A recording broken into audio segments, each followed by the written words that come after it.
The sound was what drew their eyes first. A rhythmic, scraping thump of wood on wood that carried down the slope to the small settlement huddled in the mountain's shadow. They looked up and saw him, a figure of impossible size against the grey sky, perched on the roof of his own cabin. Jonas! The man was a giant, broad in the shoulders and thick through the chest, with a wild tangle of dark hair and a beard that fell to his sternum. He was wrestling a split log, one of dozens stacked at the base of a crude ladder, up toward a dark slot he had cut just below the peak of his roof. He grunted, the sound a low rumble, and shoved the log inside, out of sight. Marcus, his face lean and perpetually soured by judgment, spat a stream of tobacco juice into the mud. Building a nest for himself, is he? Lost his mind to the quiet up here. A few of the other men, gathered near the half-finished frame of the new meeting house, chuckled. They watched as Jonas descended the ladder, his movements sure and heavy, and immediately hefted another log onto his shoulder. The muscles in his back and arms bunched under his worn wool shirt, straining with the load. He made the climb again, his silence as vast and unnerving as the wilderness that surrounded them. No one in the valley built like that. A roof was for keeping the weather out, not for holding the firewood in. Wood went in a shed, or in a covered pile. It was simple. It was the way things were done. Jonas's method was an affront to common sense, an act of foolish pride. That roof will buckle before the first snow, another man named Owen predicted, shaking his head. All that weight. He'll wake up buried in his own kindling. The mockery was easy, a comfortable way to dismiss what they didn't understand. It bound them together in their shared sensibility while casting him further out, a strange hermit on the high ground, practicing an alien and doomed logic. They saw foolishness, they did not see the meticulous care with which he had reinforced the trusses from within, nor the slight, carefully angled pitch he'd built into the attic floor to keep the wood breathing. They only saw a giant of a man doing a stupid thing, over and over, as the autumn air grew colder. Jonas ignored the distant murmurs, the faint echoes of laughter that the breeze carried up to him. He had heard it all before. He felt their eyes on him, small points of judgment from the cluster of cabins below, but his focus was on the task, on the feel of the rough bark against his calloused hands, the solid weight of the oak and hickory. Inside his cabin, the space was a testament to his foresight. The ceiling was lower than in the other cabins, built of thick, planed boards. Above it lay the reason for his strange labor, a dry, ventilated attic, a loft designed for one purpose. A simple pulley system and a hinged chute were built against the wall next to his stone hearth. From the outside, it was a mystery. From the inside, it was a machine for survival.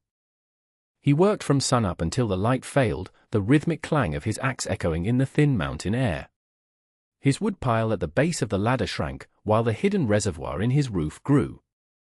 He was not just cutting for the coming winter, he was cutting for the one after, and the one after that. The settlement below operated on a different clock, one of season-to-season sufficiency, of getting by.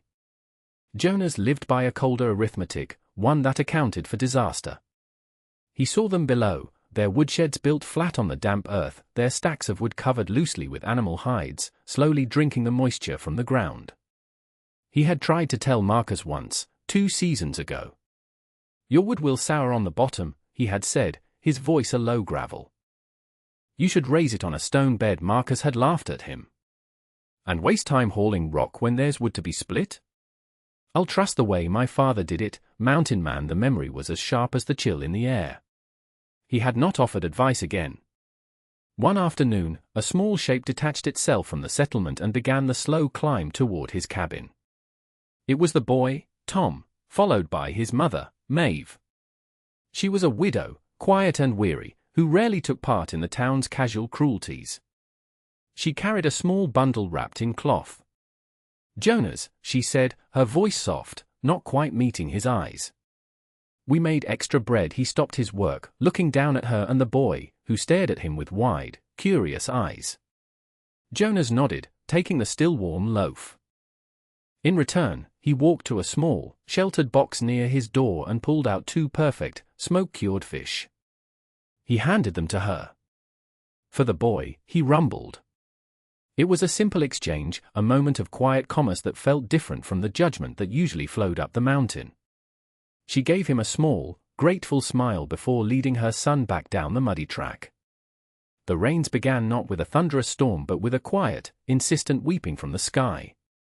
For a day, it was a welcome relief, settling the dust. By the third day, the ground had turned to a slick, greasy mud. After a week, the world was saturated. A thick, grey mist clung to the mountainside, muffling sound and soaking everything in a perpetual damp. The settlement below became a mire. The half-built meeting house stood abandoned, its raw timbers dark with moisture. The paths between cabins were treacherous trenches of muck. A foul, swampy smell began to rise from the earth. The men's mockery of Jonas turned to grim complaint about the weather. Their work slowed, then stopped. They spent their days indoors, watching the endless drizzle streak down the window pines. Down in his shed, Marcus kicked at the bottom layer of his woodpile. The logs were dark, heavy, and spongy to the touch. "Damn this rain," he muttered to Owen. "It's creeping into everything." "The wood won't dry," Owen nodded, looking at his own pile, which was similarly afflicted. "The ground's just too wet. It's wicking right up. A few days of sun is all we need," but the sun did not come. The rain fell, sometimes hard, sometimes a mere mist, but always present. It found its way through tiny cracks in roofs, seeped under doors, and made leather stiffen with a fine green mold. Up on the ridge, Jonas's cabin stood like a stone against a river. The water ran in sheets down his steep pitched roof, channeled away by the shallow ditch he had dug around the foundation. From his single window, he could see the smoke rising from the settlement's chimneys. It was thin, lazy smoke, full of moisture and sputtering effort. His own smoke, when he lit a fire in the evenings, was a clean, straight plume of grey against the darker grey of the sky.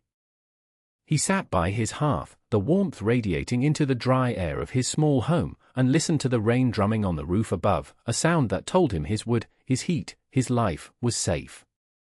The sound that was a source of dread for everyone else was, for him, a gentle confirmation of his own strange wisdom.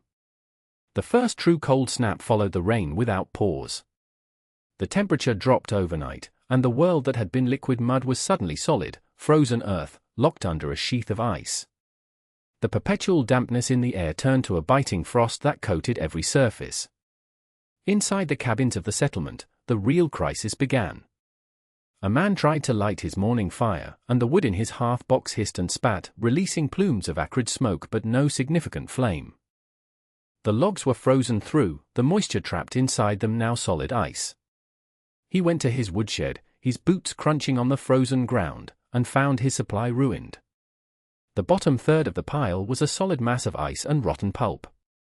The logs above were heavy, damp, and frozen solid. Panic was a quiet, creeping thing. Men went to their own sheds and found the same story. The rot that had begun in the rain was now sealed in by the frost. What wasn't soft and fungal was now a block of useless, frozen water. Owen spent 2 hours with an axe, trying to split a frozen log, only to have the axe bounce off with a dull thud. The little dry kindling they had kept indoors was quickly used up, and their fires dwindled to smouldering, smoky heaps that offered little warmth and filled their homes with a choking haze. The cold began to bite, deep and personal. Children coughed, their breath fogging in the frigid air inside their own homes. It was then they looked up the mountain. They saw it in the early morning darkness, a steady, unwavering column of clean smoke rising from Jonas's chimney. It was an impossible sight, an insult to their collective misery. While they shivered and choked on smoky, sputtering fires, he had warmth. He had a roaring, proper fire. The laughter had long since died. The mockery was a bitter memory. Now, there was only a growing, resentful understanding. The madman on the mountain had been right. Inside his cabin, Jonas slid a heavy wooden bolt on a simple lever mechanism. A trapdoor in his ceiling opened, and with a dry, clean clatter, a dozen perfectly seasoned logs slid down an internal chute and into the wood box by his hearth. The sound was crisp, hollow, the sound of true dryness. He picked one up. It was light for its size. The bark was tight, the wood pale. He placed it on the glowing embers, and it caught fire almost instantly, burning with a bright, steady flame. He stood for a moment, feeling the heat on his face, and looked out his window at the cold, silent cabins below. The first to make the journey was Maeve. She had to break a thin layer of ice in her water barrel to make a weak porridge for Tom, whose coughing had grown worse through the night. The small fire she'd managed to coax from a few splinters of a broken chair did little to warm their single room. She wrapped Tom in every blanket they owned, her heart aching with a cold fear that went deeper than the frost on the windows. She saw the smoke from Jonas's chimney and made her choice. The path up the mountain was a treacherous ribbon of ice. She fell twice, her hand scraped and bleeding, but she pushed on, driven by the image of her son's pale face. When she reached the cabin, she was exhausted, her breath coming in ragged white clouds.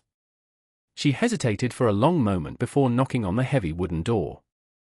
The sound was loud in the frozen silence. The door opened, and Jonas filled the frame, a wall of a man wreathed in the warm, fire-scented air that spilled from inside.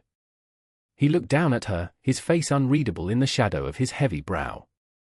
His eyes, though, were clear and steady. "Jonas," she began, her voice trembling, a mixture of cold and shame. "Our wood, it's all gone to rot. It's frozen. My boy. Tom is sick. We have no fire." She didn't need to say more. The desperation was plain on her face, in the shivering of her thin shawl. He looked past her, down the slope toward the silent, shivering settlement. He saw the thin, pathetic wisps of smoke rising here and there, a testament to their failure. His jaw tightened almost imperceptibly. He gave a slow, deliberate nod. Without a word, he turned back inside. She heard the clatter of wood, and he re-emerged with a heavy canvas sling laden with split logs. He handed it to her, the weight of it nearly pulling her over. It was more than a day's supply. It was a gift of life. She fumbled for the small silver locket she wore, her only real possession. "I can pay." He held up a hand, stopping her. The gesture was not unkind, but absolute. He simply shook his head. Then he looked at her, and for the first time, his voice held a note of something other than gravelly distance. "Keep the boy warm," he said. It was an instruction, not a suggestion. She could only nod, tears freezing on her cheeks, and begin her careful, precious journey back down the mountain. Maeve's return with a slingful of dry, burnable wood did not go unnoticed. The sight of clean, white smoke billowing from her chimney was a signal to the entire settlement. Before long, another figure made the trek up the icy path. It was the blacksmith, a man with 3 young daughters. He returned with a similar load. Then another family, then another. A grim, silent procession began to wear a track in the ice up to the madman's cabin. Jonas met each of them at his door. He did not invite them in. He listened to their quiet, humbled requests, his expression unchanging. He assessed them with his steady gaze, seeming to weigh their need. To families with children, he gave generously. To single men or childless couples, he gave a smaller, but still sufficient, amount. He was rationing his hoard, dispensing life with a hard, measured mercy. He worked with a silent, relentless efficiency, his private foresight now a public utility. The resentment in the settlement was a strange and bitter thing. They were grateful for the wood that kept them from freezing, but they hated their dependency. They hated the image of Jonas, standing at his door like a king, doling out the warmth they had failed to secure for themselves. His silence felt like judgment. Every dry log he gave them was a reminder of their mockery, of their short-sightedness. The crisis had inverted their world. The outcast on the hill had become the center of their survival, and they chafed under the weight of his quiet competence. Marcus held out the longest, his pride a stubborn, cold comfort. He burned furniture, old crates, anything he could find. But soon there was nothing left. His wife, her face pinched with cold and fear, finally broke. "Go up there, Marcus," she pleaded, her voice raw. "Go. Swallow your pride before we freeze with it." Defeated, Marcus made the climb. When Jonas opened the door, Marcus did not plead. He stood stiffly, his anger a thin shield against his humiliation. "We need wood," he said, the words clipped. Jonas looked at him for a long moment, his gaze lingering. He remembered the laughter, the jeers. He remembered the words. Lost his mind, he turned and went inside, returning with a sling of wood, but it was noticeably smaller than the ones he had given to Maeve the blacksmith. He handed it to Marcus. Marcus looked at the paltry amount, then back at Jonas, his face flushing with anger. "Is that all?" he demanded. "You've got a mountain of it in that roof." Jonas's expression did not change, but his voice was as cold and hard as the frozen ground. "I provide for need," he said, his voice a low rumble. "Not for pride. Not for waste." He closed the door, the heavy thud echoing in the frigid air, leaving Marcus standing alone with his shame and his small, begrudged portion of survival. The real winter had been waiting. After a week of biting cold, the sky turned a bruised, heavy grey, and the snow began. It was not a gentle flurry, but a thick, driving blizzard that descended upon the mountainside with a furious roar. The wind howled, picking up the loose snow and blasting it against the cabins, scouring the walls and piling up in immense drifts. Within hours, the settlement was buried. Doors were blocked, windows turned into white, opaque squares. The world shrank to the four walls of a person's home. The cold that had been a hardship now became a mortal threat. The small rations of wood from Jonas began to run out. Fires dwindled again, and the hungry, invasive cold seeped back into the rooms. Fear, which had been a quiet guest, now took a seat at every hearth. In Marcus's cabin, the last of Jonas's logs was on the fire, burning down to embers. His wife and 2 sons were huddled under a pile of blankets, their faces pale. "He's got to have more," his wife said, her teeth chattering. "He's up there, warm as summer, while we're freezing to death. It isn't right, Marcus. It isn't fair." Marcus stared into the dying fire, the embers reflecting in his dark, desperate eyes. The shame he had felt on Jonas's doorstep had curdled into a dangerous resentment. Jonas wasn't a savior, he was a hoarder. He had planned for this, which meant he had known they would suffer. The thought took root in his mind, twisting his desperation into a dark resolve. He wasn't a beggar. He was a man with a family to protect. "He owes us," Marcus said, his voice low and hard. "He lived on this mountain with us. His surplus belongs to the community." He stood up, his movements stiff with cold and purpose. He pulled on his heaviest coat and took the axe from beside the hearth. He went to Owen's cabin, banging on the door until it opened.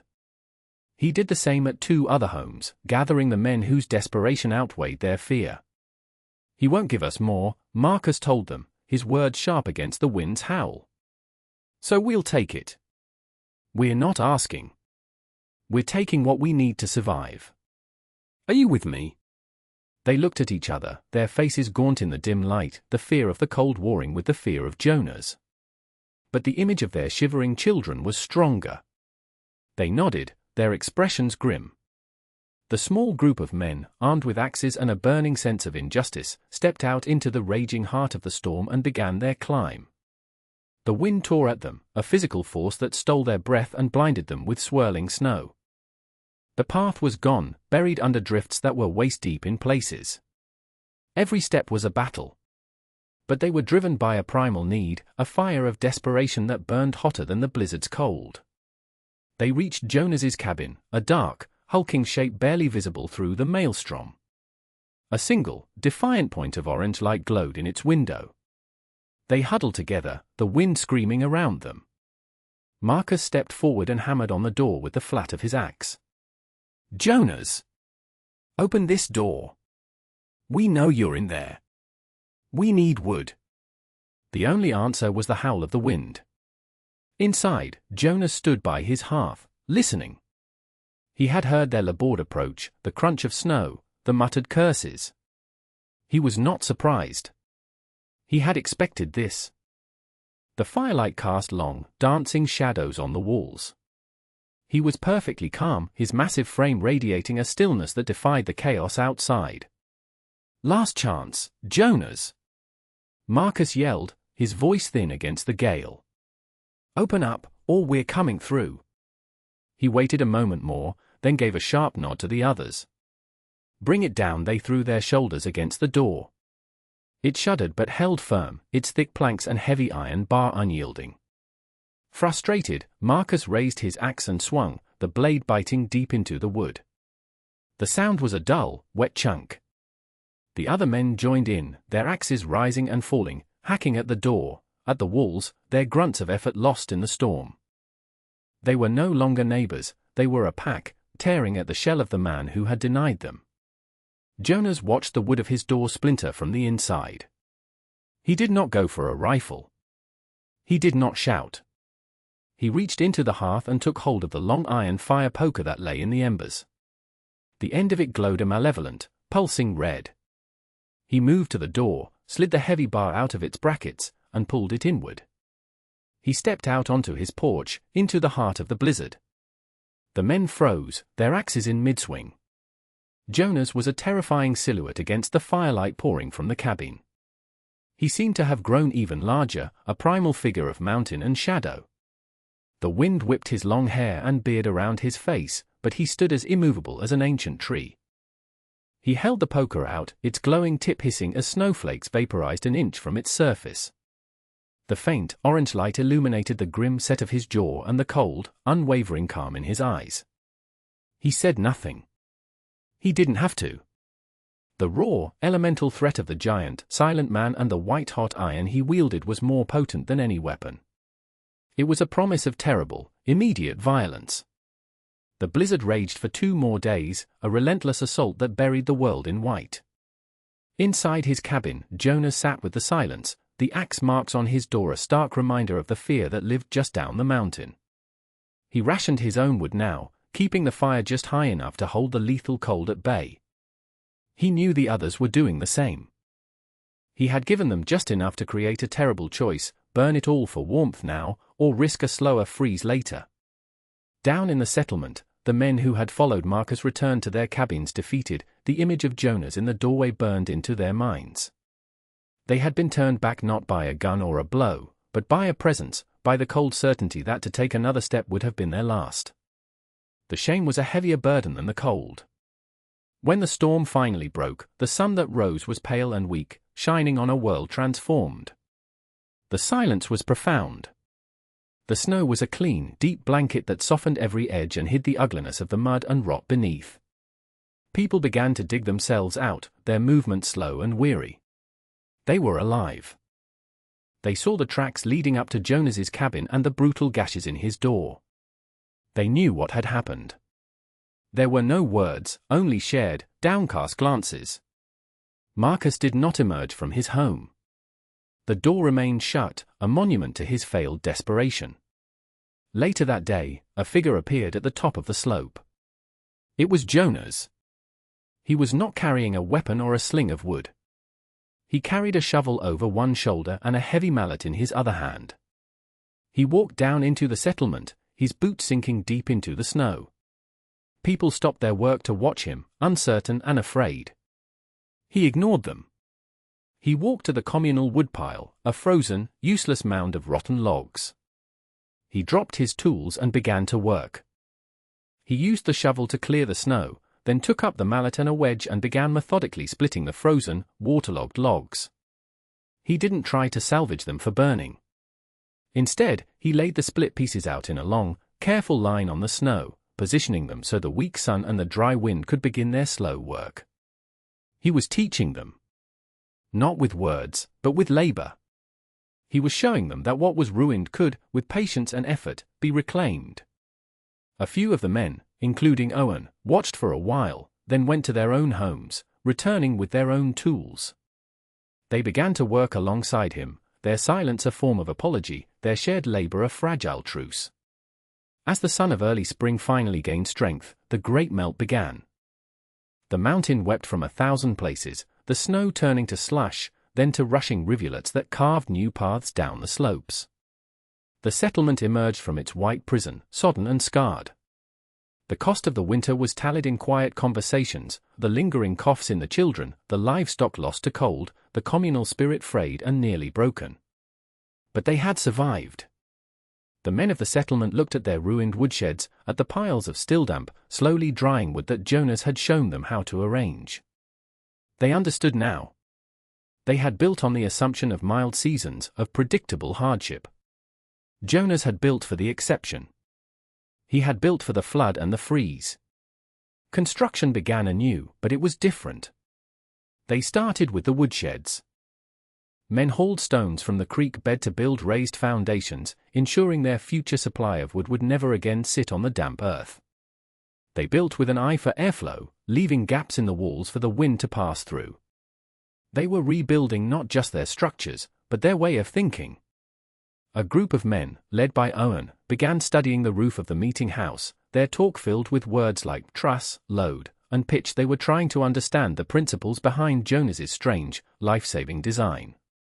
One afternoon, as Jonas sat on his porch mending a leather strap, he saw a figure making the slow climb up the path. It was Marcus.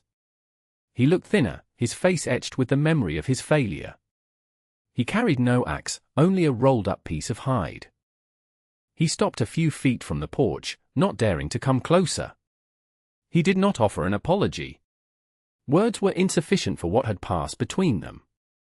Instead, he unrolled the hide. On it was a crude but detailed charcoal drawing, a cross-section of a cabin roof, with heavy beams and a clearly marked attic space for wood storage. He had been studying Jonas's work from afar. He looked from the drawing to Jonas, his eyes holding a question he was too humble to ask aloud. But then he found his voice, low and rough. "The main beam," he said, pointing to the central timber in his drawing. "The one that holds the weight. How did you get it up there alone?" Jonas looked at the drawing, then at Marcus's face. He saw not the arrogant man who had mocked him, but a broken man trying to learn how to rebuild. He gave a slight nod. He didn't speak. He simply raised a hand and pointed toward the massive oak tree that grew beside his cabin. Hanging from a thick lower branch was a system of heavy ropes and wooden pulleys, coiled and waiting. A simple machine, built for a single, Herculean task. Marcus stared at it, his mind slowly grasping the quiet ingenuity, the sheer force of will it represented. He nodded, a flicker of understanding in his eyes. He rolled up his drawing and turned, beginning his walk back down the mountain with the first piece of the answer he sought.